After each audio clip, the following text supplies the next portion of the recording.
Are we good to go, Sarah? Yeah, no, it's just going through. It's just that's it. Yeah. Okay. Just nobody mention the US election in case we get taken down. Right. Here we go. Right. Introductory remarks for a remote meeting. This is a meeting of the council which is being held remotely. The meeting is being recorded and streamed via YouTube where members of the public are able to watch the meeting. Please note that any comments posted on the chat feed of the council YouTube page during the recording of this meeting will not be monitored by the council. The recording will be available on the council's website following the meeting. All members have been provided remote committee guidance note prior to the meeting. Please be adhered to the remote meeting. Points include mobile phone should be switched off or set to silent. Please switch your profile to mute unless you are speaking. If you wish to speak, please raise your hand. For each item, officers, yeah, you've heard that bit before, name, group, and deputy leads, but we're all good with that one. Lovely. Apologies for absence, Sarah. I see there are none. Yeah, I have no apologies. What do we know about tenants and leaseholder reps? As they're not on the call as such. No, I'll let them in if they're available, if they come through. Okay. Are there any declarations of interest? I think to be on the safe side, go on, Jeff. You can do me as well. Yeah, I think in view of the fact that we're both county members as well, I think for item 5, Sarah, you should make a list that Councillor Smith and myself are dual hatters. Thank you. Thank you for that, Councillor Henry. Put it much more pleasant than I could. Any other members? Nope. Good. Now, I will put the work programme off and we'll go straight to Strategic Asset Management Contract Update. And we have Peter Reader from Morgan Sindall and Peter Long, our Head of Repairs. Leslie, are you kicking off on this first? Yes, thank you, Mr. Chairman. Good evening, everyone. So I'll give you a short introduction before handing over to Peter Long on the property, who's a property service delivery manager. And so just to remind members, really, we were due to bring a report to this committee in January anyway, but the meeting in September, concerns were raised by various members in relation to the contract, and that was regarding call handling, response times from out of hours, missed appointments and quality of work. And of course, it's when things go wrong that matters are brought to the attention of members through your case, only to provide assurances around these issues, but also to share and celebrate some of the fantastic achievements of the partnership So in 9 years of the contract and what's been a particularly challenging year this since March, delivery of really obviously throughout the pandemic, and of course the current circumstances plunge the most. Sorry, Leslie, you're really cracking up now, please. Leslie. What I can say is this contract is absolutely. Leslie, why don't you turn the screen off? I can turn the video off and see if that helps, Mr. Please. Any better? Yeah.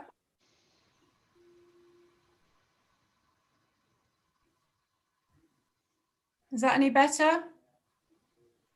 Yes, Leslie. Okay, I'm almost finished, Mr. Chairman.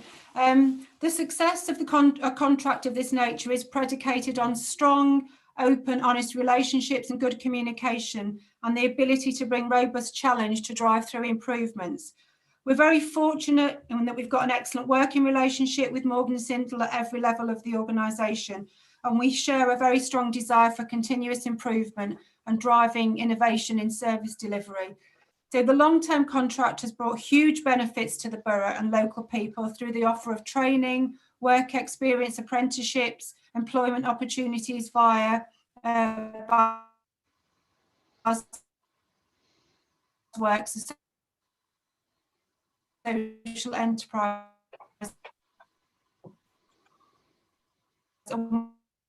Leslie, you're cracking up again.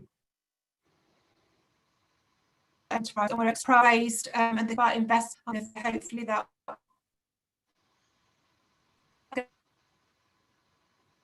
Sorry, Leslie. I'm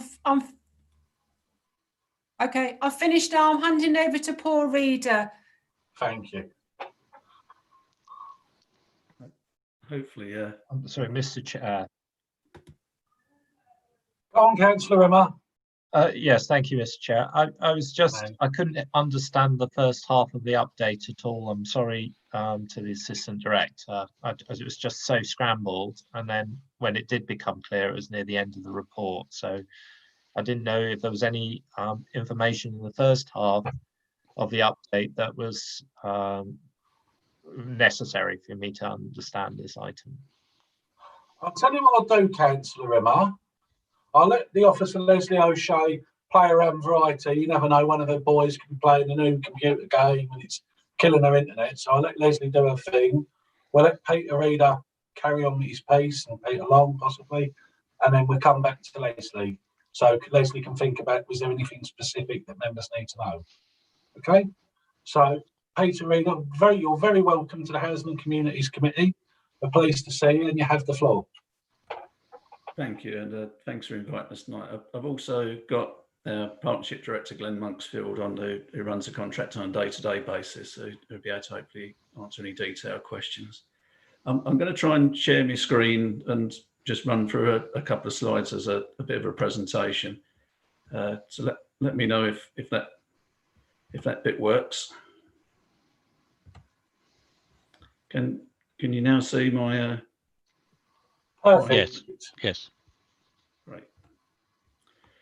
So I'll quickly run through this and really pick up sort of some of the key points as I go through. I think one of the things this year, I mean, it has been stating the obvious, a very difficult and unprecedented year.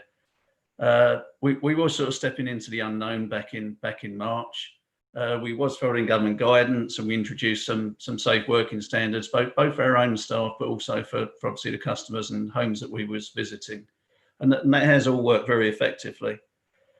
We did close down our office and the contact centre back in March, and we did go to a remote air call telephony solution, and also all our staff was working from home as well.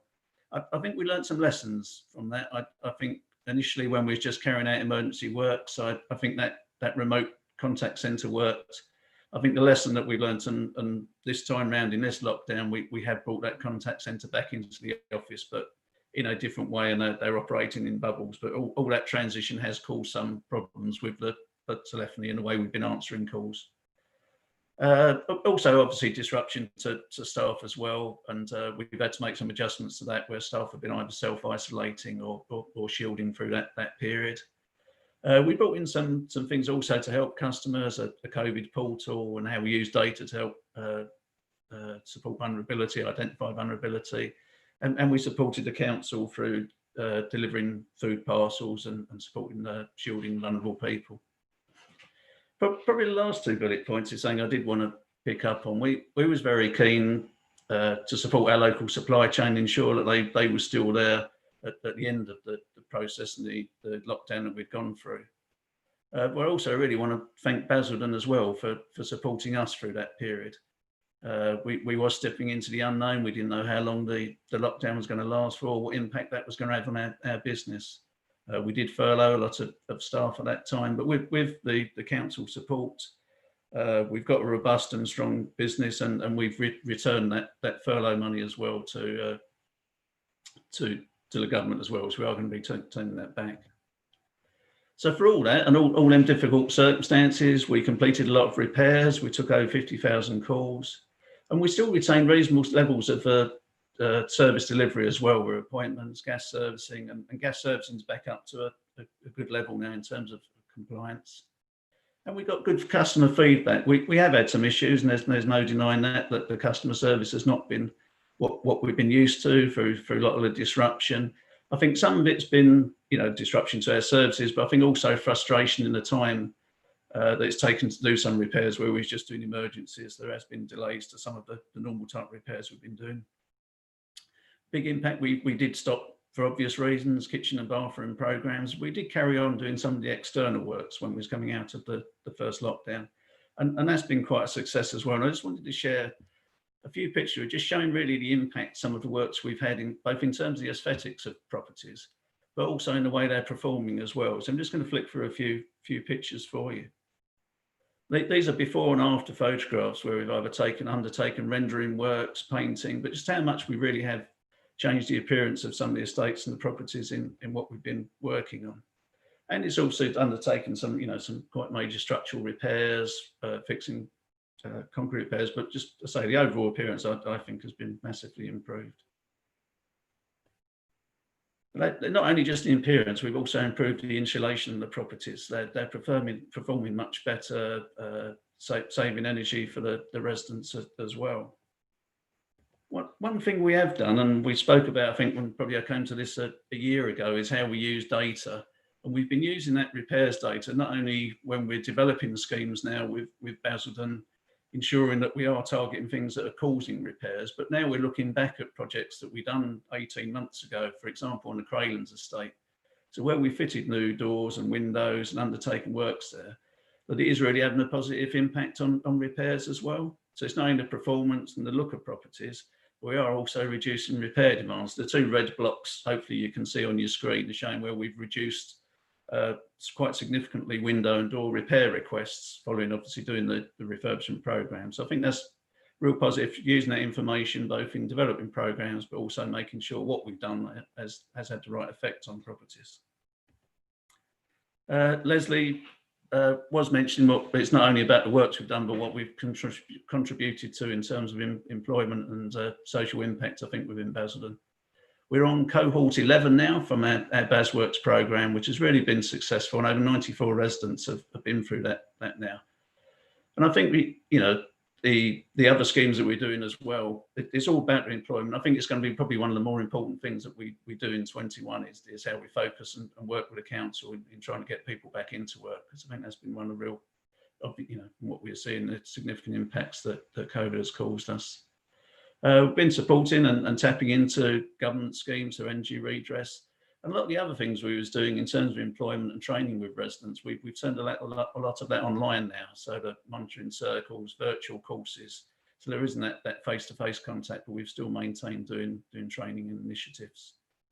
And coming into 2021, we are going to tap into the government Kickstart scheme and commit to six placements in Basildon, and undertaking short courses as well. I say real focus on working together with the council and how we can get people back into employment.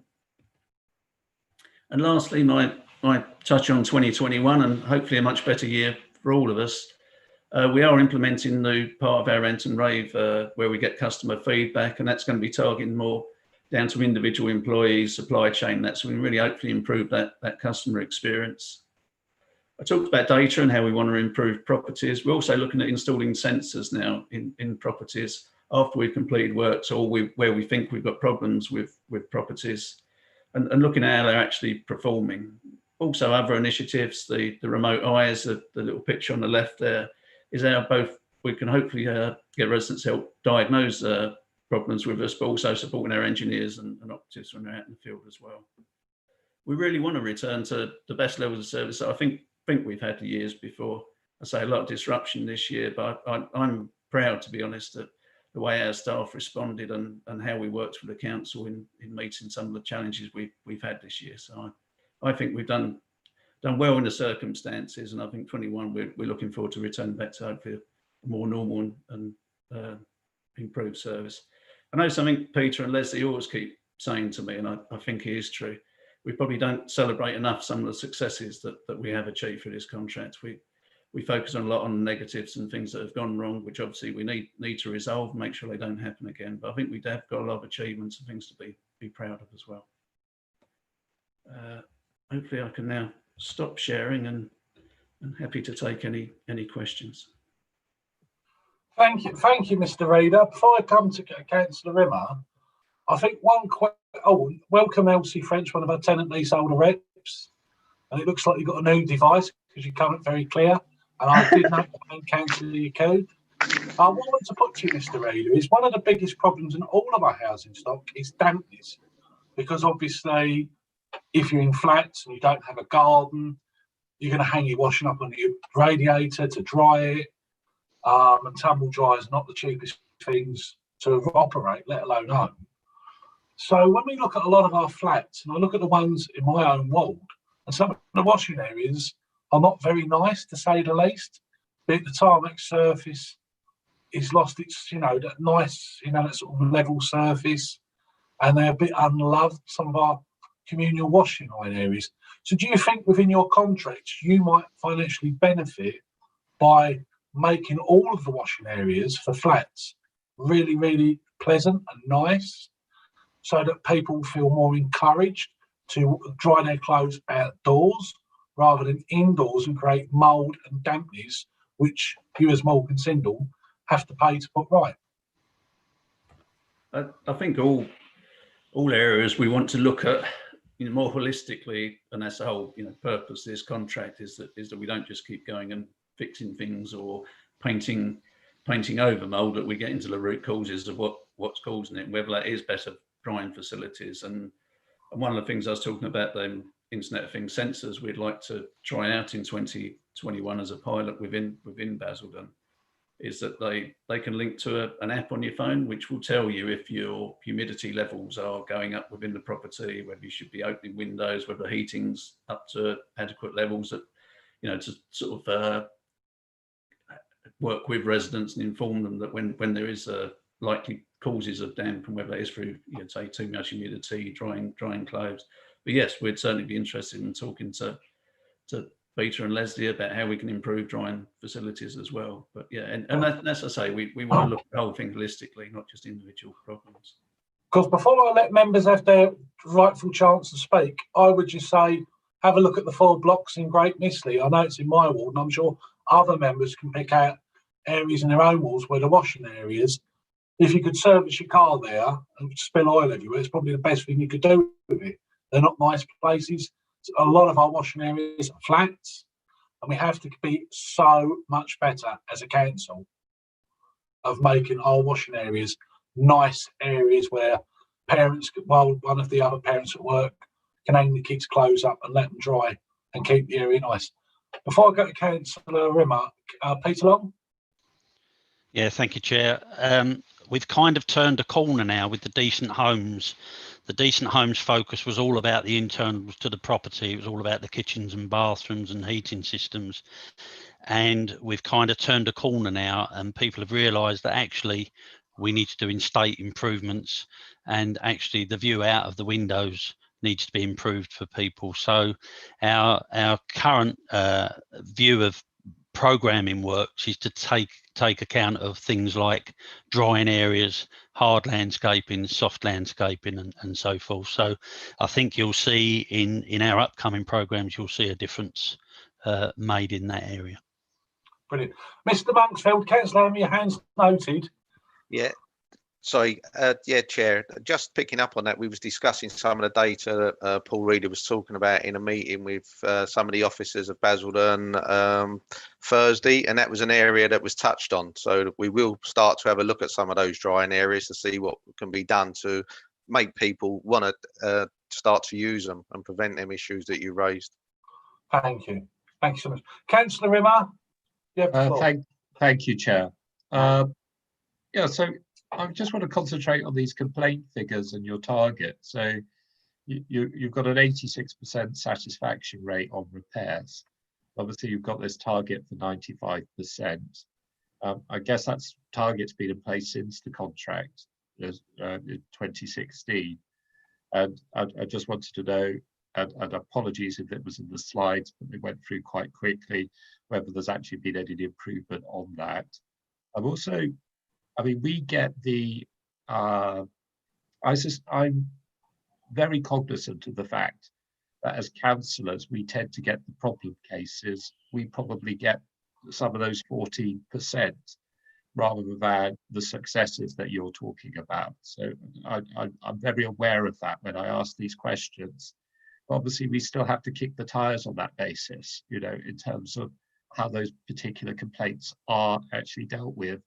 And just from a personal experience in terms of dealing with some of these cases, I have found I've swam through custard a little bit on some of the cases in the past to get people going out to revisit and actually seeing the situation as any reasonable person would see it in a case where properties have been unfit for residents to remain in, or work has not been completed when it had been promised to be completed, or So are you learning lessons from those 14% of cases which are not satisfied?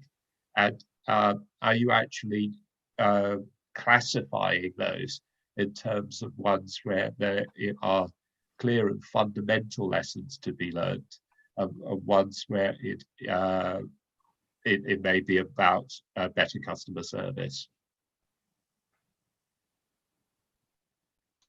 If it's okay, if I'll pick that one up for starters, if that's okay. Again, there has been an increase, and we've obviously appointed a complaints RLO to support the team in pulling the information and getting the responses back. And leading up to that, we was reviewing some of the responses. We're working very closely with Peter's team to review. And what we've started to do now is review and have a look at the root causes of these complaints. So we're focusing on that. We're having weekly meetings where we can look to improve these improvements. And what we identified is a lot about this communication. We're identifying the issues, but some of the information, some of the results are not being fed back to the residents. So we've quite clearly identified that, and that's what we're going to target. Start to prioritise these issues so we can pick these up and move forward with them. Thank you. Oh, sorry.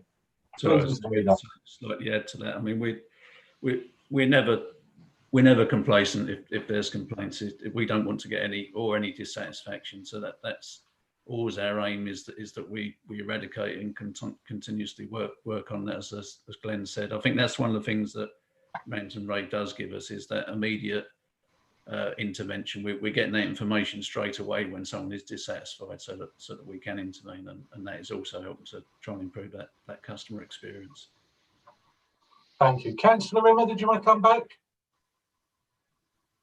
Yes, certainly. I guess I'm also trying to drill down into not just where it's a customer service issue, not just where it's a communication issue, but where there's an actual real knotty problem that is the cause of that dissatisfaction.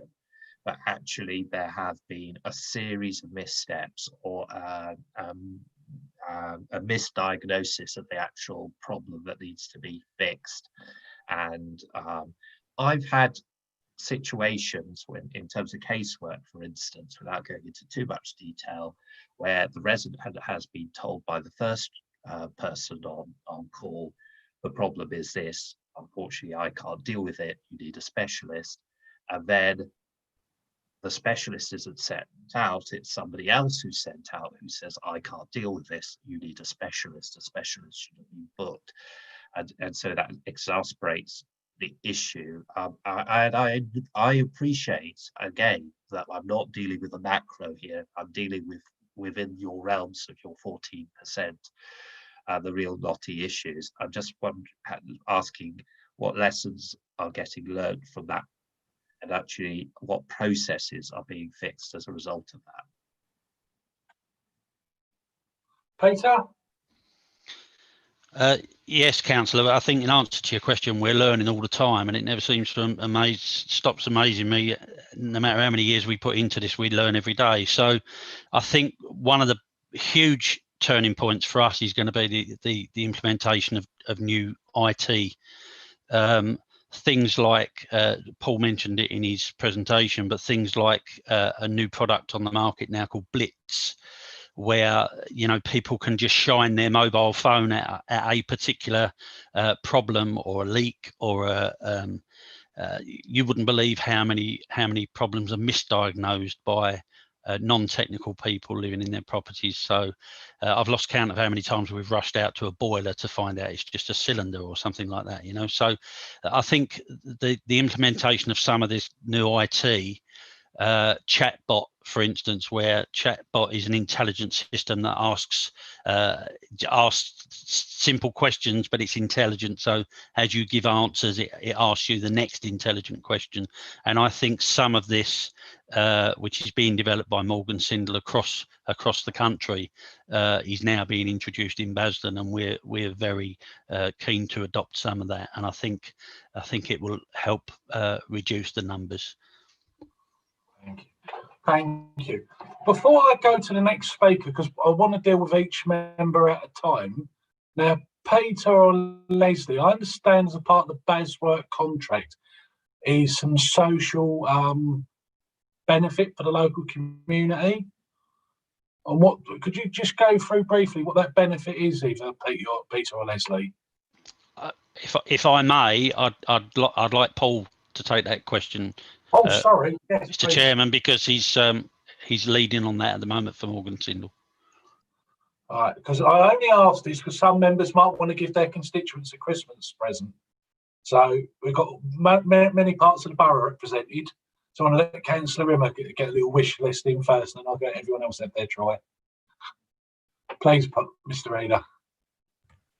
Yeah, so I was hopefully saying earlier, I think our main focus in terms of social value has been about employment and improving skills, I think has been that. And that, I say, coming out of this year, it's our main focus for 21 is what we can do in helping people who suffer through unemployment or in long-term unemployment prior to COVID, how we get them back into employment. BASworks has been a great success. It's a training program to build up people's skills, confidence, and then if it's not employment through us, then we're assisting people into employment with other organisations as well. Any government support and schemes that we can tap into as well. We work with the local job centres and other officers within the council as well to sort of give a much broader thing. So it's not just about construction skills and the apprenticeships. It's much wider things than that, and say even wider social initiatives around energy support and trying to tackle some fuel poverty. So there's a quite broad range of skills, and we have a dedicated person on the contract whose sole role is to drive them programs and initiatives. I just trying to think of other things that I could mention around it, but I think it has been, a big success. I think for the contracting what we've delivered, and it certainly is held up as an example. I think for lots of other local authorities do often come and see what we're doing here and how they can improve their social initiatives as well. Thank you for that, Paul. So, Councillor Rimmer, is there somewhere in Bitsy South Eastward that could benefit from a social initiative? Maybe something could do with a lick of paint or riding, just picking out a sheltered housing scheme, some raised beds so your constituents can do a bit of grow your own. There's a lot of places like that. I would have to, yeah. Throughout the Roachcroft estate and sorry. Would you like to think on it, and I'll come back to you as soon as you stick your hand up? Perhaps I can email the offline. Yeah. Yeah. The offer applies to all members. So I'm now going to go to Miriam, then Jeff. I did see your chat, but if there's something in your ward, BASworks could make someone a bit happier. Please, Councillor Yacoub, you have the floor. Thank you, Chairman, and thank you for the report. I mean, to be completely honest, like for me, when I'm dealing with casework from residents, I've had a very different experience. I felt like there has been consistent issues in regards to communication, in regards to operatives missing appointments or turning up without being briefed or turning up without the right equipment. Instances where a resident might have an issue, for example, with recurring damp and mold, and the mold is treated, but it's not actually it's kind of like a quick fix. So the root cause is not being addressed. And then people have to come in again and again and again to fix the same problem without looking into why it's happening and kind of dealing with the causes of the damp in the first place. I've heard of stories of, for example, somebody having a damaged bath and there being 9 visits of repairing and then in the end agreeing to replace the damaged bath. So I think, as Councillor Rimmer said, I understand that this isn't, the majority experience, but I think, for the residents that contact me and the residents that air their concerns to me, I've heard a lot of these experiences, and I want to know what you do in terms of communication, because I note from the report that it's been mentioned that that's an area for improvement. and what have you got in place? I understand there's various things like apps and technological solutions, which I think are great, but I think sometimes people want to speak to a human as well, and I think there needs to be a good balance in that, because sometimes things just get lost in the air, and that has happened quite a lot with residents that I speak with, and yeah, so I just want to know what you think of that.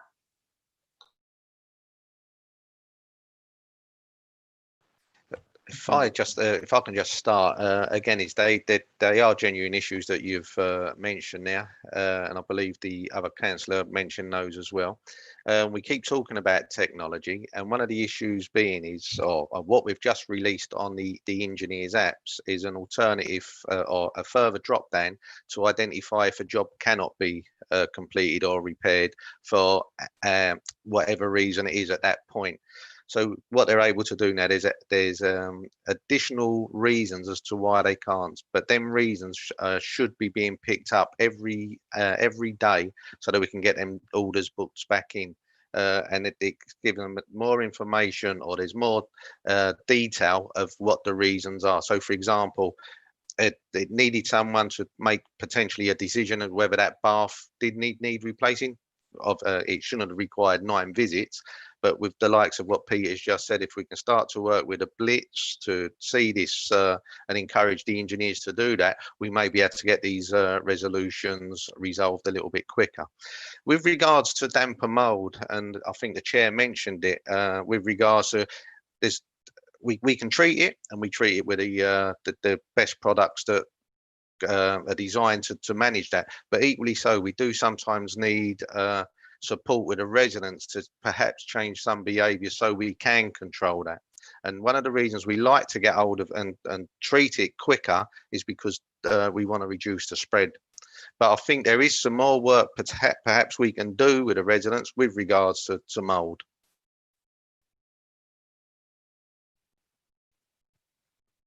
Peter. Yeah, I mean, just concentrating on the damp and mold problems. Most of this is condensation. You know, we know that most of these cases are condensation. It's not water ingress. Some are, and sometimes we chase our tails trying to find where the water's penetrating the building. But damp and condensation causing mold spores is the bane of our lives, and it basically means that we have to adhere by the laws of the principles of physics. You need some airflow, you need some room, you need some ambient heat in the property. You need some people have got an awful lot of furniture stacked against the walls, and it doesn't matter how many times we come and treat these things, they will return. They will keep blighting those people, because unless you change the way you live in that property, these things will come back and bite us. So it's a constant merry-go-round of education as well, and it's not an easy process. We need to do an awful lot more in the way of educating people about what they can do to alleviate some of these problems. And of course, some people find it difficult to understand why we can't cure these problems on the first visit. Councillor Yacobi, are you happy with the answer? Would you like to follow up? No, I'm happy with that, but I think something needs to be done in regards to the damp issue, and I think we need maybe a more focused approach where we can hear back if there's been any improvements, because I think it's quite a consistent issue. Like with even other councillors I speak with, it's quite a consistent issue we have. So I think it'd be good to hear back if we've made any improvements in this area. So to be fair, I mean, my friend makes a lot of windows. It's in a different authority, so it's safe to talk. They don't get work with this council or any council. Where they've made double glazing so energy efficient to meet various legislation over the years. Old-fashioned windows used to get a bit of an natural airflow, and now double glazing so energy efficient, so that dampness leaving the property, it's being trapped in the property. And as Peter said about people drying stuff indoors, stacking stuff against the wall. You're not getting the air movement. But you've made a good point, Miriam. And what my friend likes to bang out to his private customers are these air movement machines. Glenn, Peter or Paul, do we invest in those air movement machines that are put in lofts to help move around the moisture? We introduce, where we have a recurring problem, Chair, we can introduce a positive air system. We introduce extraction, mechanical extraction. We've introduced sensors into properties to monitor both airflow and condensation levels. Yeah, we use it all. We've used just about everything we can. Dehumidifiers to collect moisture, moisture traps. We used to supply people with moisture traps. We used to supply people with a little humidistats for their properties. We've tried just about everything, but it is, as I say, it is the laws of nature we're playing with, the laws of physics we're sometimes playing with, and it's not going to go away. It's about understanding what if you breathe on a mirror, you're going to get mist. We all breathe out moisture, and that moisture is going to go somewhere. And you're absolutely right. It needs airflow, and it needs some movement, air movement, and extraction. Exactly. Glenn, did I see your hand pop up? Yeah, all it was, I was just going to mention as well, Paul alluded to our social value coordinator that works out of the Up. So, and Luke is out engaging with residents, and I know he goes to some of the clubs as well. And obviously, it's been a little bit difficult in the current climate. But I will have a conversation with Luke to see if we can pull some information together, and there could be, we can communicate that out, even if Luke sets up some sessions once we are back to some normality, and either issue literature or we'll bring people in to talk to residents on how we've managed it. Because Peter and I, we had all our staff, we got some damp specialists in as well to talk to run the people, the engineers through all of that, so they understood it a little bit more. So we're quite happy to engage with the residents, but it's how we do that. So I could start getting Luke to communicate that out and see some of the best ways that we can engage with the residents. Perfect. Miriam, before I go to Councillor Henry, is there something in your ward, the fine ward St Martin's, that could do social initiatives in these sheltered housing, liquor paint? Is there anything you can think of? Is it all right if I get back to you on that? I'm sure there is, but I've caught everyone on the op, so you're very welcome to give me a tug. Councillor Henry, I did see your thing on chat. Yeah, I'm always banging the drum for shared spaces, so you're very welcome to go and tart up any of my community centres or local halls. Also those shopping areas, those shopping parades like Hoover Drive or Basildon Drive, places like that. Just street scene and the shared spaces would be great. That's my list. Good. If you can think of something specific, because it's like the estate where I live, just off of Durham Road in your ward, where the flats are, you know, like where I live, there's some of them that haven't been painted for eons, and they're all some are really funky colours. Yeah, well, you've got that in a lot of the lobbies of the shared flats. If you look over at, you know, Langdon Park proper, if you look at the lobbies there, you've also got the same in my division on Lee Chapel North, which is Andrews. You know, you've got a lot of that. It is literally the shared spaces that are the issues. You've mentioned yourself, those small courtyards in the corners of flats that are shared as a sort of a washing area. It is the shared spaces that are sort of needing a tidy up, a spruce up, and bring people together. And maybe they'll take a little bit more of a pride collectively between them if we give them the start that they want. Just to clarify that point me and Jeff was talking about, Paul, Peter and Glenn, I'm making you all sound like apostles here, sorry. If the estate we're talking about is the streets off of Durham Road in Langdon, and there's 3 flats in a block, and in internal walls, Basworks could make them all look pretty, rather nicely and quickly. So I'll have someone out there to look at it, Chair. Lovely stuff. My one's very nice.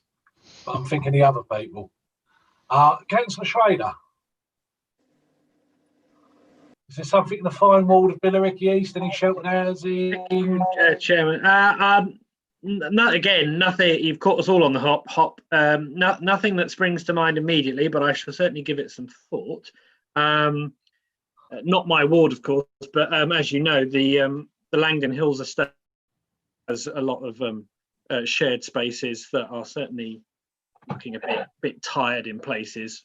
Not the little garden area opposite my flat, of course, because someone very kindly came along and did some planting over there. Could do with a good weed. What I would say is that I'm quite happy with the report. I think that the pictures we saw there of some of the home improvements, some of those properties are looking much better than they were before, definitely. I think the public satisfaction, I'm prepared to take that on the chin a bit, as Councillor Rimmer said. You know, the residents that contact their local councillors are not getting in touch with us to say what a fantastic job Morgan Sindel did or what a fantastic job the council did. They only really tend to get in touch with us when they've got something to complain about. So I am cognizant of that. I was having a little flick through Facebook and I came across a page. I don't know if you're aware of its existence, but it's called Landlords from Hell, Morgan Sindel, although actually, of course, we're the landlord. But you'll be pleased. I mean, I always think it's a good measure of how busy the page is. And there was a post on there yesterday, but it's the first post on that page since the 22nd of October. So it's not by any means a busy page. And mostly it's the usual gripes. And it's the kind of things that Councillor Coop was talking about, complaining about operatives not turning up or operatives turning up and for whatever reason they can't fix it. So they've, you know, the resident has waited around all day for someone to turn up and they've not got the right part or, you know, something like that.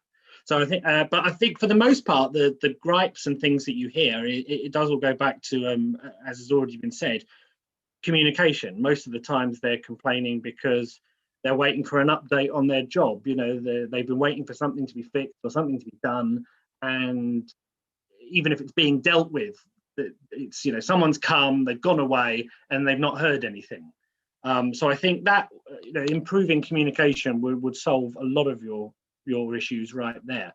The only thing I really wanted to ask about, simply because it is something that does come up on this page quite a bit, there seems to be a perception among residents that, and I guess this is to do with the nature of the contract, and then in terms of the schedule of charges and so forth. So can you tell us what the schedule is in terms of charges for call outs and things? Because the public perception seems to be that the council is charged for each call out, and therefore, of course, in the cynical world of the resident, it's therefore in Morgan Sindel's interests for you guys to get called out as many times as possible.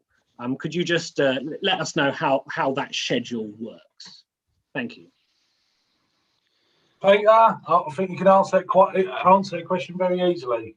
Very, very simply. A few years ago, we completely turned things on our head. It used to be that sort of world, and we turned it all on its head back in around 2014, 2015 for the new contract to start in 2016, and we moved to a price per property contract. So it has the complete opposite effect. The more times an operative gets in his van and drives out to visit a site, it's a cost to Morgan Sindel.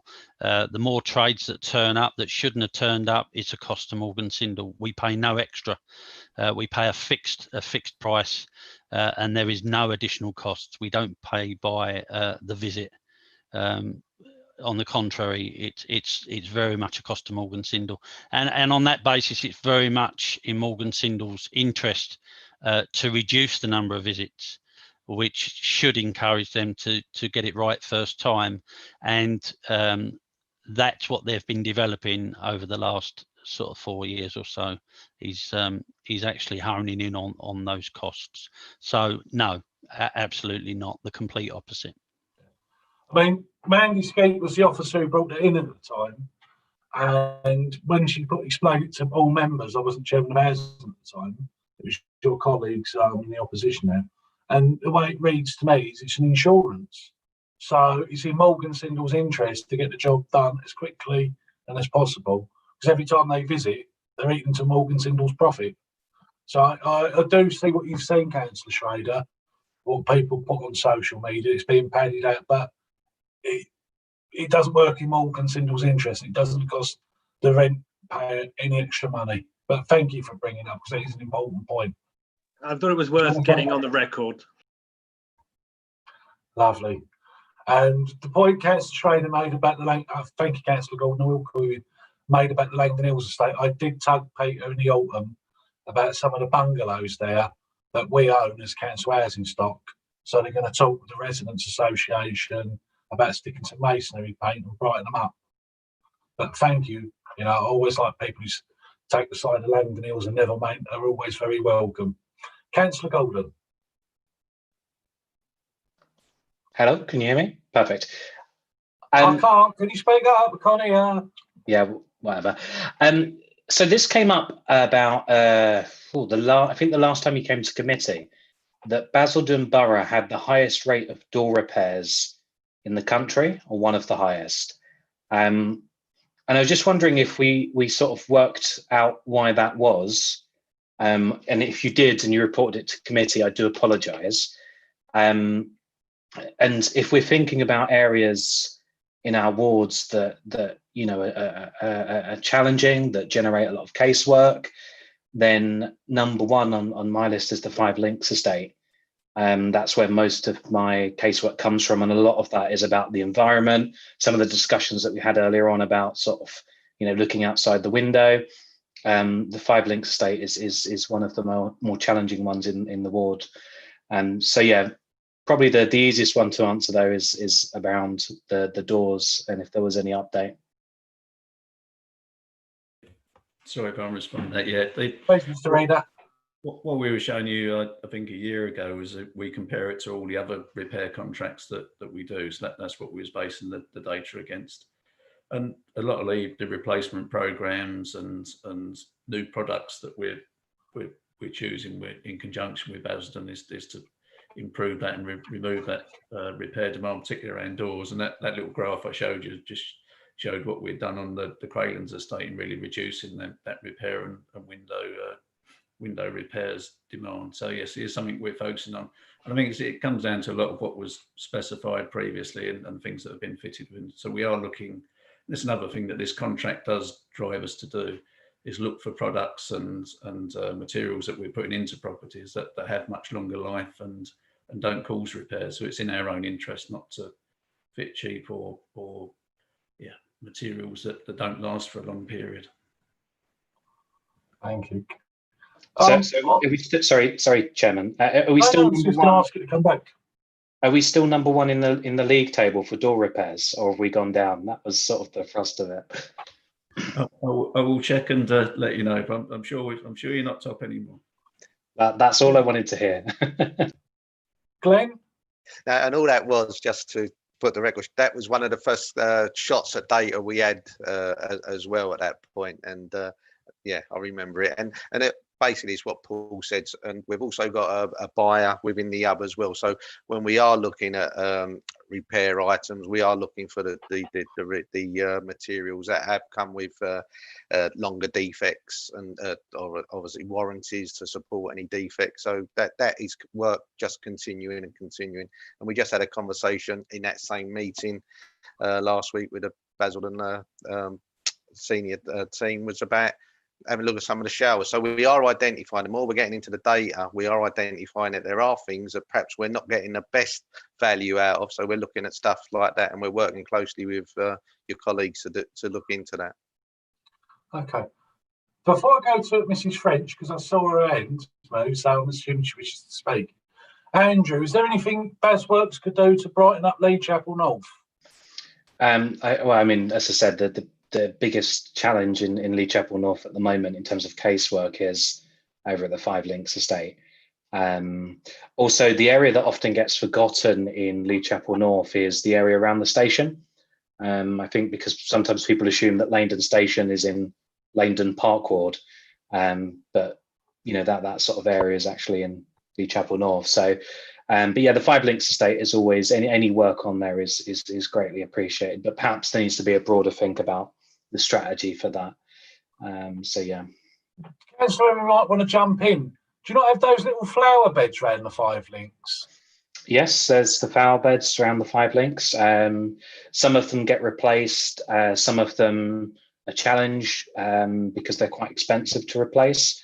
And that's part of often the sort of shared courtyards that exist. Some residents really look after their courtyard. Other courtyards aren't so looked after. The challenge over at the Five Links estate is there's so many different people who own so many different parts of the land and the homes, and it's just a nightmare. So, yeah. Councillor Henry, did you want to jump on the flower beds on Five Links? Yeah, it's just as Councillor Gordon says, it's a very, very big mixed bag there. You've got some little squares where all of the residents have been together 20, 30 years, and that is their kingdom. You don't talk loudly through there. It's a joy to walk through. And then the very next square, you could have dump mattresses, broken washing machines, and what have you. One of the other issues that you've got now is obviously since it's been reworked and you've now got traffic up the middle, you've got sometimes people will literally drive through the squares, and none of the paving slabs through the actual squares or through the fire exits are really designed for hard standing, so you end up with a lot of water pooling outside as well. Those flower beds in particular, some of those have become damaged with moving vans and things like that. You see bollards damaged, the fire access gates, planting and all sorts of stuff. So the Five Links estate does need a lot of love. It needs a lot of love and a lot of money, but it's not just send the boys in with a tin of emulsion. This is something that needs a proper walk around. Again, I know you and I have done this. I think on Boxing Day 3 years ago, we went round, and then we went round with all of the county and borough representatives, and Leslie was there too, on a freezing cold day. But it could do with another walk, maybe more sensible clothing this time, and a proper assessment of what it really looks like and what people are living with. That sounds really incriminating. Proper clothing on freezing cold day on Boxing Day. It was. Thank you. If you said one more lot of, we'd have had you down as a new Cyril Seller Black. But that's a fair point, Peter. Paul, is this something Morgan Sindall with Basworks could do? Is see if there's some of the flower beds on Five Links can be repaired, be using railway sleepers if that's possible. Go on, Leslie, is your internet working? Hopefully, yes. Hopefully I'm back. I think you're not playing PlayStation 2, Brexit 2, get it done. I think the walk around that we did, Councillor Henry, whenever that was some time ago, is definitely worth a revisit. And I think this time we bring a representative from Morgan Sindall with us, so we can actually do that troubleshooting while we're out on the estate and think about what we can do a little bit more holistically than just fixing one particular thing. So happy to organise that. Yeah, very happy. Andrew Golden, I know Thursdays work good for Jeff. Does Thursdays work okay with you, Andrew? I've got a challenge because of my shift pattern. So I'll just because of my work. So, yeah, just let me know a date and I'll try my best to work it. Leslie? And we'll try and work around Andrew's shifts. Yeah. Leslie, can we do it January? Of course we can. With the appropriate clothes, of course we can do it in January. What was you going to wear? Flip-flops and a bikini? If you have, you must be drinking antifreeze. We'll get that organised for the new year. And we'll liaise with members on the appropriate dates. Thank you. Right, so you're going to sort a date out with Andrew. Have to be on Thursday so Councillor Henry can be there. miles of county and borough there. Elsie, did you want to come in, Mrs. French? Yes, please. Can you hear me all right? Magically. Thank you. Just a couple of things, actually. One is on the repairs. I just want to know how long it takes for someone to do a repair of a roof when they've been coming out the last 2 years and it's still not fixed. That's one of the questions. And the other one is where you're going around on your walk around. You know, I live in sheltered housing. And you're talking about what people can do, what you want to do for them, for people outside. We asked for sleepers to go on a flower bed that's already got log rolls on and was turned down because it wasn't against the rules. But when we've gone out on our garden in bloom thing, some of the other schemes have them, some of the other schemes are not allowed them. And I just wondered what the difference was on that. Deal with Elsie's first question, and then we'll do the Basworks question. So, Elsie, if you don't mind, it shouldn't take a great deal of time to get a roof repaired, and if it's been done and leaked again, then we need to investigate that. Could I ask that you email Peter the details of that, and I'll pick it up if that's okay? Yeah, that's fine. It's been for the last 2 years. It's been they've had it fixed, then they've come out, it's somewhere else gone, then it's back and forwards all the time. No problem. I'll send it to you, Peter. All right, and I'll look into that. Thank you. Okay. Peter? Can I just come in on the sheltered scheme improvements, Chair, if I may? Oh, please. Independently of the general needs, Elsie, we are looking at sheltered schemes. The sheltered scheme improvement programme is ongoing. It's programs are being generated all the time for sheltered schemes. So you'll be in there somewhere, and I'll look to see where you are, and I'll keep you updated. Lovely stuff. Now, the flower beds, Leslie, they should really be railway sleepers, because if you've got mobility issues, at least if a railway sleeper that says a raised flower bed, you can sit on it and still do a bit of, digging your trail and planting your flowers. So if you can speak to Elsie offline. Yes, absolutely. And if you've got to sneak on the railway tracks and get the railway sleepers, just don't get cold. I will ask Carol Burton to contact Elsie directly tomorrow. Okay, because got to make it accessible for people. Right. I did warn committee members last week that at this week's meeting I was going to plan to do some mugging to help the Basildon Community Hub. And my question is to Mr. Reader, as you know, during the spring lockdown, we had a contract between Basildon Council and Morgan Sindall. We was absolutely spot on. We upheld our end, even though your guys couldn't work, and very understandable reasons because of lockdown. We've now got a second lockdown, and we're starting to feel the economic pinch of it. People are there losing their jobs. Would you, and we've had private people like Mark Noble and other people make donations to the Basildon Community Hub. I won't ask you here and now to commit to a figure or even commit to it, but would you speak to your colleagues at Morgan Sindall to see if you can make a donation to the Basildon Community Hub, which are helping lots of people across this borough through this lockdown who are quite vulnerable, and every little penny helps. Yes, no, certainly we'll have a look here. So, yeah, I think you're right. Not to commit to a figure tonight, but yes, we will certainly have a look at it, and I'll discuss it tomorrow with my colleagues, and we'll come back to you. I appreciate that, and just say to your colleagues, lots of zeros on the end. Zeros are nice. I will. Leslie? I think it's worth mentioning, Mr. Chairman, and forgive me if I missed this because of the internet, but during the pandemic, Morgan Sindall have been, when their operatives have been giving out food parcels to vulnerable residents whilst they've been out. Did I miss that? You did. Thank you for picking up on that. Okay, sorry. It's just, we're doing lots of good things with the Community Hub, but we get calls from people and we don't ever want to say no. And every penny means we can say yes to people. They're really good to Community Hub. Right, everyone else has put their little begging list in for BazWorks. I have one, Peter and Paul. The communal room at Haven Close. It's this 1990s-esque shade. Looks like it's been painted more recently, not in the 90s, but it's this 1990s-esque coffee stroke terracotta colour. Could do with a lick of paint in their communal room at Haven Close, please.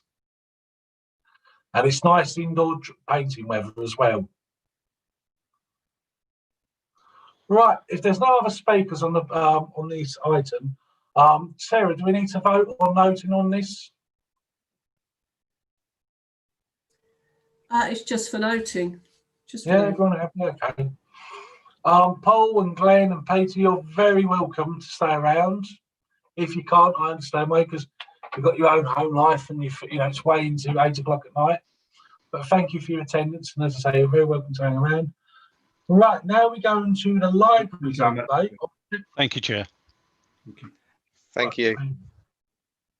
Right, now on the 10th of March, this committee unanimously agreed to use £8,000 of our funding to give to Essex County Council to buy library books.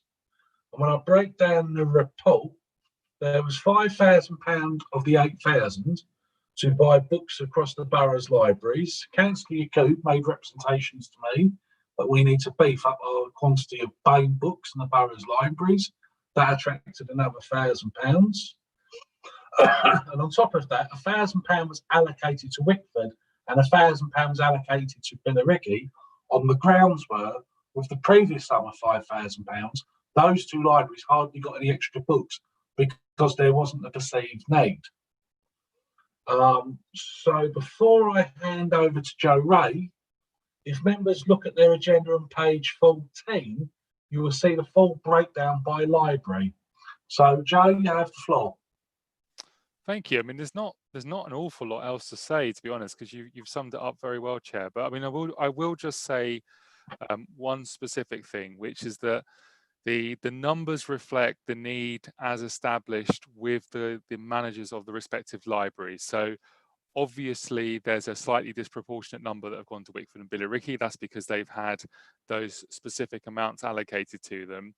But where we've got quite a small number for Pitsea and for Vange, that is reflective of what the respective managers at those particular libraries asked for. So there's an overall assessment of need, but the main way in which this was done was through the library stock controller talking to the different library managers and asking what they needed. And the other thing to be really clear about is obviously these are all a network of libraries, so everyone in the borough will actually in effect benefit from these books, because if you went into the Pitsea library and there was a specific book that you were after but they didn't have it in stock there, but they did in any of the others, they would be very easily able to bring it in stock for you and reserve it for you. But this has been done on the basis of what the managers themselves, the people who know best, have sort of asked for as a result of the funding that the committee was able to allocate. And that's it really, because otherwise I think it's quite self-explanatory. Thank you. If I go to Councillor Rimmer, there's one thing that just leaves me scratching my head. The 153 BAME character books. Do we have an idea how they've been distributed across the borough? That is a very good question. And the honest answer is I'm not sure that we've been given that detail. I've been given the detail of what the books are. I don't know. I imagine they've been distributed on the overall basis of need in terms of which library is busiest and then doing it proportionately. I can always get back to you on that one though, but no, I don't know for sure. They have been allocated to specific libraries, but I don't know the rationale. I would have to get back to you on that one, Councillor, I'm afraid. Okay. Councillor Rimmer, you have the floor as your hand was up first.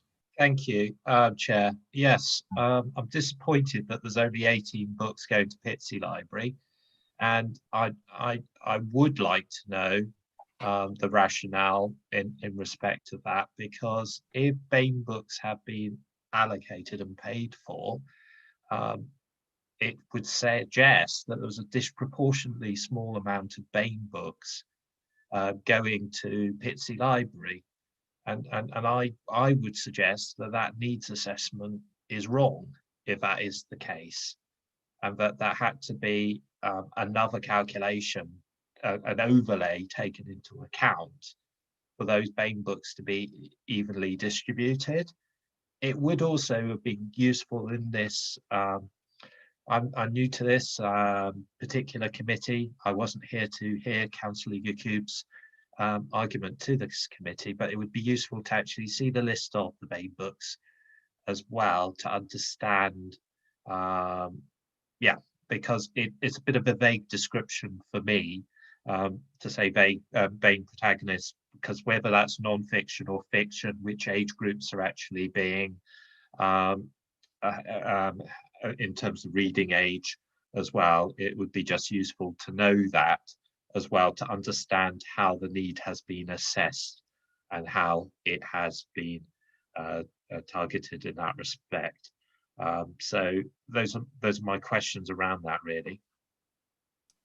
Before I go to Joe Ray, who will pick up on the BAME questions, when we gave originally £5,000 in the 2019-20 municipal year, where the books went to most was the books that were Friends and Vange got the most books, and the next one down was Pitsea and Langdon, whose services faced a reduction under the old scheme, which was thankfully dropped by Essex County Council. So what we've done now is just put this extra money in, and as you heard Joe Ray say, the librarians have been consulted to see what books they needed. I was disappointed that Pitsea think they only need 18 books, but if the staff say they only need 18 books after being topped up substantially last year by us, I do understand what you're saying, but we can't really argue with a librarian, can we? Joe, can you answer? Sorry, I will come back to you, Councillor Rimmer, but I want your questions answered about the BAME books. Joe Ray? Sorry, thank you, Chair. And that's a really good question, Councillor Rimmer, and I should have been clearer in my explanation. The numbers that are given on a library by library basis, that's exclusive of the BAME books. So the BAME books are additional to it. So and I have actually got, which it's in a spreadsheet format, so I think it'd be too messy to try to share on screen. But I do have the list of every single book that's been bought with the funding that we've allocated through this committee. And I can see that, it's at least 20 additional books that have gone to the Pitsea Library, for example, from the BAME category. So where it says a specific library with a number against it in the report, that's just from either the £5,000 that was allocated for all of the borough's libraries, or in the case of Wickford and Billericay, that's as a response to the 1,000 that was specifically allocated to both of those. And again, it was all done on the basis of need. So the BAME purchasing, Essex County Council libraries have already got an approach to how they buy books that are representative of the communities that they serve. So the BAME purchasing, I think, was essentially using the same rationale, but with a disproportionate impact because we'd allocated money specifically for that purpose. Yes, please, Councillor Rimmer. Yes, thank you, Chair. Yeah, I'm still a bit disappointed by that. I'd still like to know the rationale behind the 18 books. I'm also disappointed that it's only an additional 20 BAME books that have actually gone to Pitsea Library, because I don't know what the problem is that's been set in respect of the type of books that are already there. But my gut feeling is that the 20 books may have just come across as a drop in the ocean in terms of actually addressing the problem that was set. So I think that's the question for me. And I do wonder as well, as a committee, because community is very much part of our remit, that we should also be thinking for next year's Black History Month, whether we could have some sort of reading event that actually signpost people to the books that we've actually funded. Well, one thing I can say, where I'm glad Jeff put this declaration in, because this was a few years back at County, when they started thinking about making library buildings more effective, was what you said, reading and getting people into the library. So what you said about Black History Month, using our BAME books, which Councillor Cooper's challenged and championed for, that will be the way forward. But so, yeah, there's no problem there at all. You'll get no dispute from the administration nor County Council if you or wish to raise us with the Pitsea members about organising an event at the Pitsea Library for Black History Month, for some reading thing, getting kids reading books on that subject. Very good, very good. But Joe Ray, do you have the figures from the previous £5,000? How that was broken down? No, I don't. I mean, I could get that from the £5,000 that was allocated in July.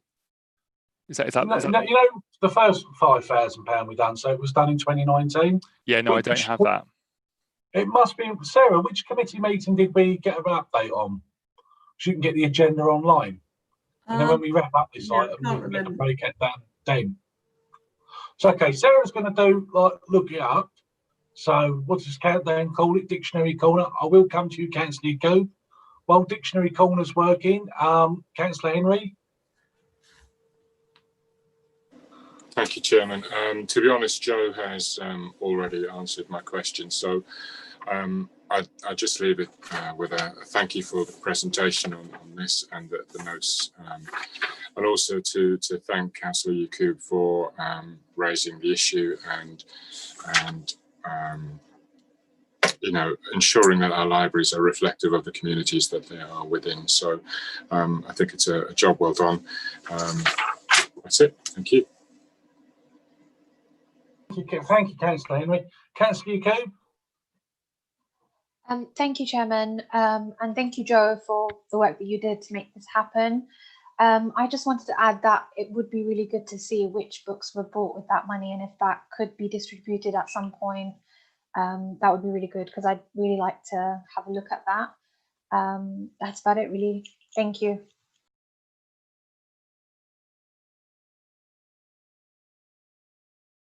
There we go. I thought I've muted myself. Do any of the members wish to speak while Dictionary Corner's working? Come on, Councillor Rimmer. Don't let me down. The filibuster of Pitsea. There we go. Okay, fair enough. And on the audio books, I mean, this is an interesting one. I just wanted to sort of break down those as well in terms of their distribution and where they went to. My understanding of those is that they are dealt with differently. I don't think they are ever in stock at a specific library. I think they're always ordered in, so they're not allocated to any one library. And the number of audiobooks that's been ordered is reflected of the fact that they are a lot more expensive. They're a lot more expensive format than the paper books. But yeah. Councillor Yakub. Oh, sorry, Councillor just on that, I just wanted to add to that. I know of some libraries in London where they have apps and like parents can access audiobooks like children books very easily. Is something like that available? I'm really sorry if it is. I'm not aware of it, but I just thought I'd ask. My understanding from Essex colleagues is that it is actually, but I really couldn't declare any extra detail on that, I'm afraid. But from what I was told from the colleague at Essex that I've been working with, yeah, that has already been introduced as well, which is obviously good for accessibility. Joe, on that point, I mean, if a member's asking that question, obviously people come to us with questions, and we should be, as the public says, the fountain of all local government knowledge. Is it possible you could put something on the council's social media about what Councillor Yakub just asked? Yeah, of course. Why not? Definitely. Yeah. Lovely. Sorry, Councillor Rimmer, I didn't realise you had another question. Well, I'm giving Sarah a chance to find that agenda item. That's fine. I mean, Councillor Yakub's question was more directly relevant to my first question. So this is to do with actually reference books. Obviously, when it comes to encyclopedias and dictionaries, which the chair has been mentioning a lot today, obviously those are quite expensive books, and a lot of those need to be get more recent versions of that. Have we had any sort of assessment of the reference books in the library, and if there's any budget to actually replace those in the future? Yeah, in terms of the assessment, that's a question I'd have to refer back to Essex and it'd be back to their questions around stock issues. In terms of what this money that we've allocated through this committee has provided, I'm looking at it all now, and I think it has all been completely with a few exceptions, it has been mainly fiction. So that's something we could always go back to them about and ask them some more questions on. So they've been purchasing mainly fiction books. Mm. So With the money. So there'd be a fair few books about Britain's benefits of being in the EU if they're fictional books. I was going to say your leaflets are free, Kerry, aren't they? Ah, come on, all this stuff. I watched the telly last night and they were saying the Spanish aren't going to sell us their vegetables if we don't get Brexit. You got a non-fictional book there, a fictional book there. Councillor Henry. Just in answer to Councillor Yakub's question, yes, there are ebooks and e-audio available on the Essex Library's website. It's pretty straightforward and you can do it anyway. That's it. Thank you. Lovely stuff. But thank you, Councillor Yakub, for raising it.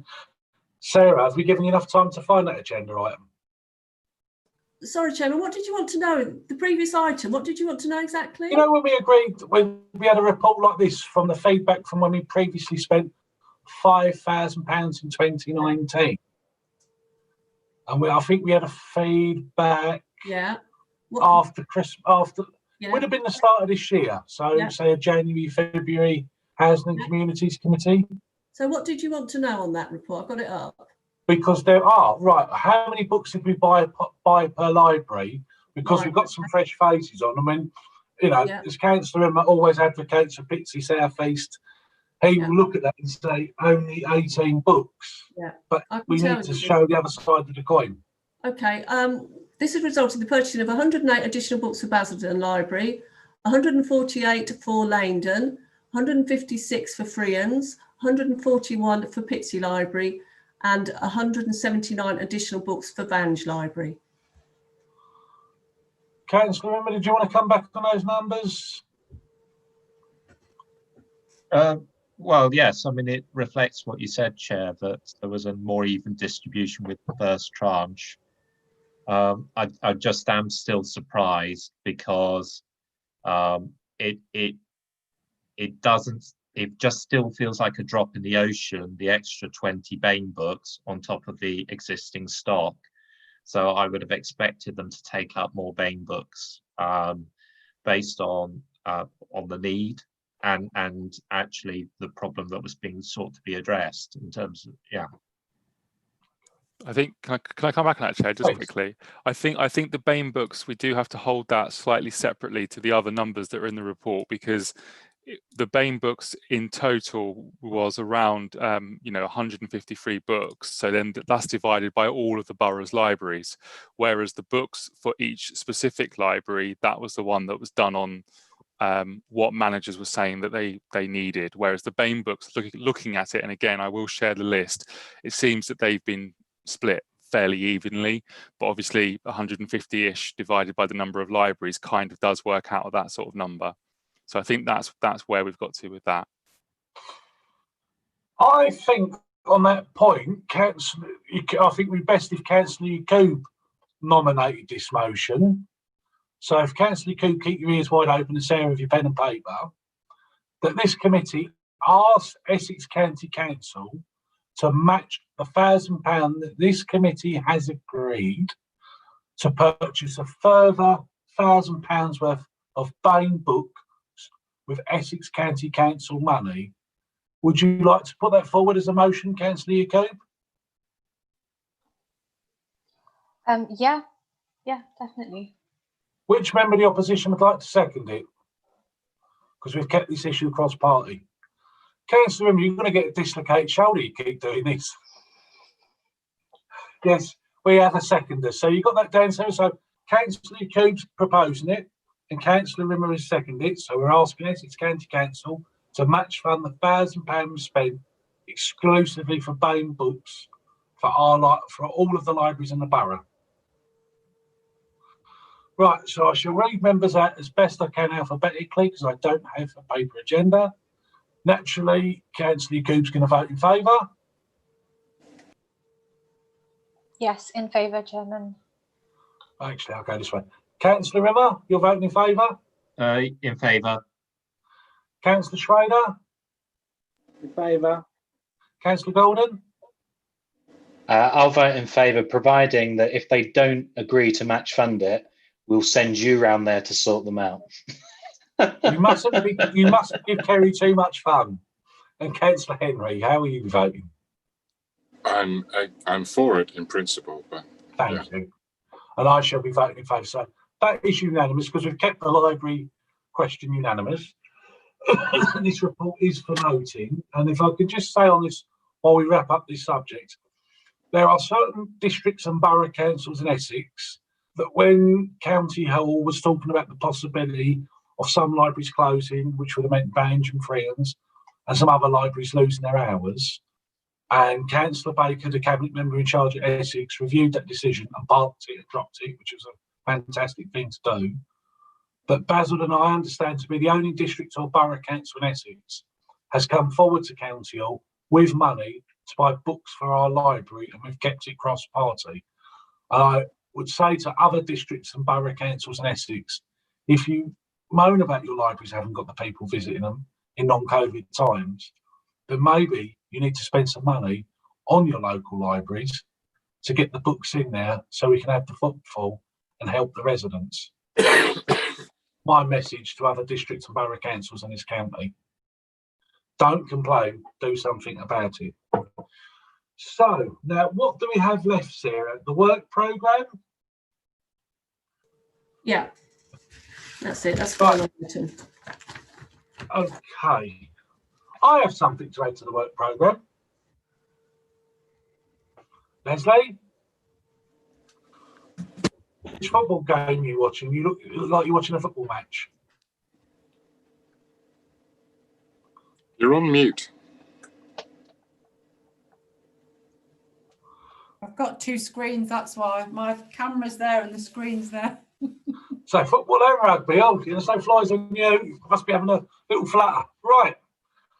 We took on, during this municipal year, the new HRA Pride teams. Yeah. Can we have a report on what the HRA Pride teams have done? Because we know they've been around Shelford and recently the Valence Way area, and they've gone top to bottom. But I think an informative item for noting for all members to know where they have been and what they have done. As tonight I've heard Councillor Henry and Councillor Gordon raise the situation of Five Links, and we've purposely taken on these HRA Pride teams to go through our estates. So I would like a report from the HRA Pride team, one moment, Councillor Henry, to update members on what we're getting for our money and what they have done. It's very important. It's okay saying we've got another Pride team and people say, well, you can't want to come around our estate. Cats can pick out which mattress they're going to sleep on tonight. Yeah. Because they're all dumps in the bushes. Yeah. We'll get that added. Henry, yes. Sorry, Leslie. Sorry. No, we'll get that added to the work programme, and I'll speak to James and the guys about the agendas are really busy in the new year, but we'll find a slot within the existing committees. That's right, we'll get it done, we'll get it done. Yeah. I will come to you, Councillor Rimmer, but I've got Councillor Henry. Thank you, Chairman. The one thing I would say about the work programme, obviously we added a couple of items last week that Sarah will get, and I know that they're not on this one because it was already sent at that point. The one thing I would say is when we keep adding these items to the work programme, can we then start thinking about the time that these items take? Because we're in all likelihood going to finish this committee tonight before 9 o'clock, which is great. But the last week, we were on here last week till 11 o'clock, and it just seems, you know, for residents, any residents that are watching these committee meetings on live, for our officers that are stuck at the home listening to us till 11 o'clock, it just doesn't seem particularly equitable across the course of the week. And it would be nice if we could maybe have a little think about the size of some of these agenda items and spread the work a little bit more evenly, and or putting in an extra meeting if we need to do that, rather than keep the meeting going till 11 o'clock one night only to come back for an hour and a half the next week. Just my thought. Yeah. I mean, I'm happy with another meeting. Because, I mean, the last week we had to do with quite a bit to do with the rent levels, and there was obviously a vigorous debate. Yeah. About at events that people wouldn't want you to say "use lot are terrible." People don't want you to say we're wonderful. Vote on it and go home. So you've got to have that debate. So if we have to have that extra meeting in late winter, then we will have that extra meeting. I fully understand, Chairman. What I'm talking about is an even spread. So we've had a couple of very, very nice items today. There's nothing particularly contentious. Last week was a bit trickier. Maybe spread the love and spread some of the nasty with it a little bit, and just make life a little bit more equitable for our officers who are here supporting us in their own homes, ignoring their families till 11 o'clock at night. It's just my view. Thank you. Julie, no. Councillor Rimmer. Actually, Chair, Councillor Henry answered my question about items that were added last time, which are on this list. I'm looking at an electronic copy. I expected it to be updated, but that was unreasonable, so apologies. Yeah, I'm happy to go through the additional items if you want. Obviously, the agenda was published, so once it's published, we can't change it, but I've got them listed here, so I'm happy to just go through if members want to be reminded what they were. Chairman, yeah? Yeah, do you want to be reminded of what a meeting happened last week? Yes, please. It would be good to know that we're all on the same page. Okay, we have the ones that were agreed last week. We had the update on the Twinning Association, the member investment, looking at the food banks, a proposal, an update on the drug and alcohol addiction. We've got another update on the Basildon side-by-side coming. We've got the inclusion diversity policy update. We also have, since then, we've got another item that has been added, which is the public spaces protection order on town centres, parks and open spaces that Paula spoke about last week. That's gone out to consultation. It will be coming back to the committee to endorse before it goes to neighbourhoods.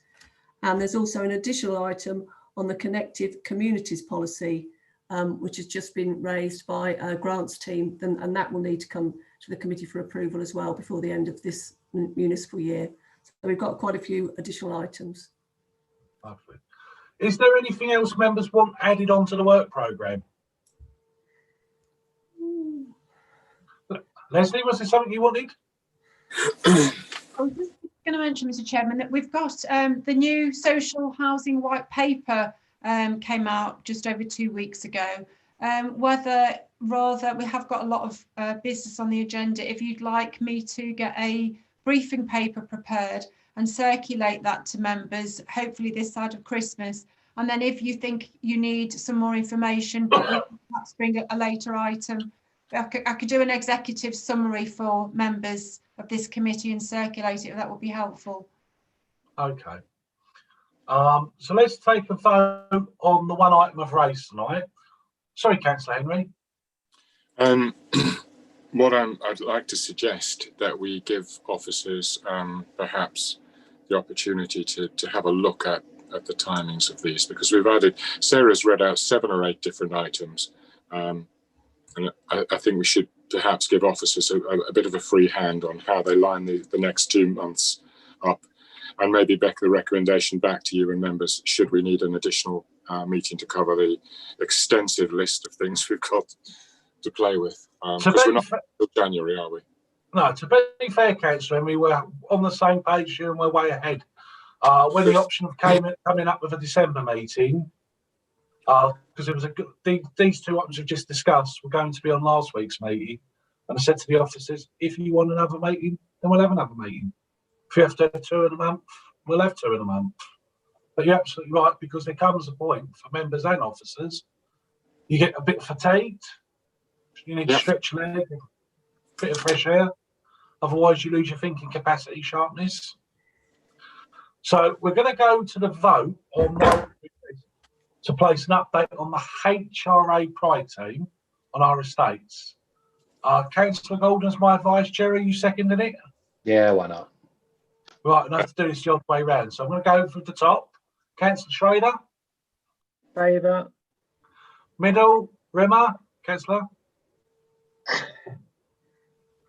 Yes, Councillor Craig River will be voting in favour. Lovely. While we're in the middle, Councillor Henry. You've totally thrown me with it in the middle thing. In favour. Just a name and how do you vote? That's all we need. Because I haven't got my paper agenda, that's why. And right at the bottom, Councillor Yacoub. In favour. You think the strike it lucky, top, middle and bottom. But that's how my screen looks. And I shall be voting in favour as well. And then one last thing, is there anything from last week, anything fresh with COVID-19? Sorry, Councillor Gordon, did you vote? No, I didn't formally vote, but I will vote in favour. Okay. So is that to endorse a work programme with this addition? Yeah, that's what we're voting. That's fine. Yeah, I dread to think where I was positioned on Councillor Smith's screen. Let's hope it was to his left. The only two on the top is me, Councillor Schrader in the middle, Councillor Rimmer, Councillor Gordon, Councillor Emery, and at the bottom, Councillor Yacoub. But like the TV show, Strike It Lucky, if you get on Councillor Yacoub, you might win the free holiday on a nice car. You never know. If you come on my square, you might get the booty prize. Right, now Leslie, is there anything, any changes on a serious note with regards to COVID-19 since the last meeting? No, there's nothing further, Chair, and obviously they covered off the repairs and the asset management service this evening, so there's nothing further to add from me this evening. Lovely, and all our sheltered housing schemes are doing everything they need to do? Yes. We've got Elsie on the call to speak from, as a resident's perspective, but yes, the communal areas are closed at the moment, and obviously it's very, very disappointing at this time of year for our residents, and it's an awful thing to do, but unfortunately with the pandemic as it is, we've had to do that. So okay, and else, Mrs. French, how is your sheltered housing scheme getting on with the latest outbreak? Well, we're sort of mucking together anyway, because we're like in our own little bubble. They don't like it because we can't use the hall, we can't do nothing, so it's just one of those things at the moment, isn't it? What we've got to put up with. And everyone in good spirits, though, as best it can be? Yeah, we're all in good spirits, all have a laugh at one another, like stand your distance. Well, just think next year you can have plenty of tinsel up in your communal room, and anyone who starts, let me know. I do like Grinch using health and safety to ban a bit of Christmas tinsel in communal areas. Do any members want to raise anything with Leslie about COVID-19? Just very quickly, Chairman, and hopefully I'm not a bit premature, but perhaps via email, if and when we get it, an update on what the proposed plan is for vaccination in our sheltered schemes, whether it will be done on a hub and spoke model, whether it will be done through GPs, how our residents in sheltered accommodation will be encouraged. So maybe just maybe we could have some sort of email come round from the public health team about what the plan is for Basildon, how we're going to make sure the vaccine gets distributed efficiently and effectively to our residents, because there will be quite a few logistical challenges involved because of the temperatures and storage and things like that.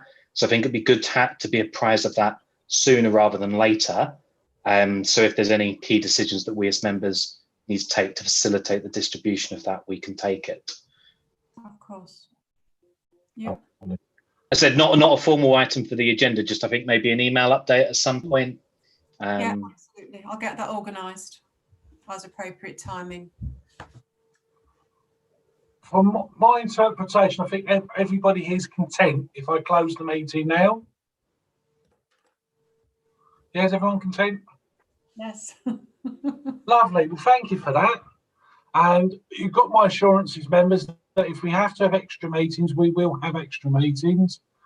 And hopefully, we might have some good news from County about having another £1,000 spent on buying Bain character books. But again, thank you. Have a lovely evening, and thank you for your